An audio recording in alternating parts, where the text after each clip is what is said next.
Біздің бүгінгі тақырып бронхтардың тармақталуы, бронх альвеолярлық ағаш, ацинус, біріншілік және екіншілік үлесшелер. Бронхтардың тармақталуынан бастайтын болсақ, бірінші басты бронхтар, оң жақ және сол жақ басты бронх, трахея бифуркациясынан бастау алады. Оң жақ басты бронх кең, сол жақ басты бронх оң жағымен салыстырғанда 2 есе ұзын болып келеді. Оң жақ басты бронхтың үстінен арттан алдыға қарай вена азигус өтсе, сол жақ басты бронхтың үстінде аорта доғасы орналасады. Әрі қарай басты бронхтар өкпе қақпасына еніп, өкпенің үлестерін вентиляциялайтын үлестік бронхтарды береді. Оң жақ жоғарғы үлестік бронх өкпе артериясы үстінде орналасқандықтан артерия үстілік деп атайды. Қалған үлестік бронхтар өкпе артериясы астында орналасып, артерия астылық деп аталады. Келесі үлестік бронхтар өкпенің сегмент деп аталатын бөліктерін вентиляциялайтын сегментарлық бронхтарға жалғасады. Сегментарлық бронхтар үшінші реттік бронхтар болып есептеледі. Олар әрі қарай 13-ші реттік бронхтарға дейін бөлініп, үлесшелік бронхқа жалғасады. Үлесшелік бронхтар диаметрі 1 мм, әр өкпеде шамамен 800 үлесшелік бронхтар бар. Келесі үлесшелік бронхтар терминалды бронхиолаларға жалғасады.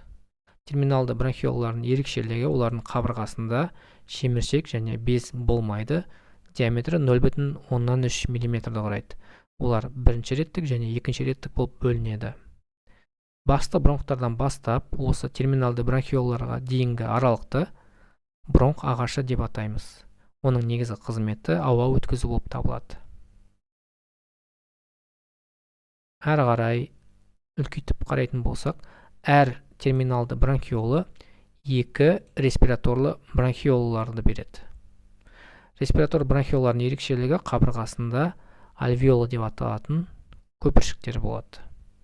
Олар бірінші реттік, екінші реттік және үшінші реттік болып, әрі қарай альвеола жолдарына және тұйық аяқталатын альвеола қапшаларына жалғасады.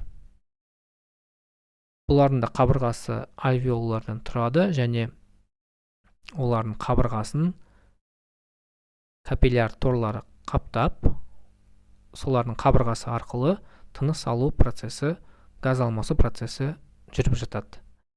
Респираторлы бронхиолалардан бастап, альвеола қапшаларына дейінгі аралықты альвеолярлық ағаш немесе өкпе паренхимасы деп атаймыз. Келесі, ацинус дегеніміз бір терминалды бронхиоладан тарайтын құрылымдар.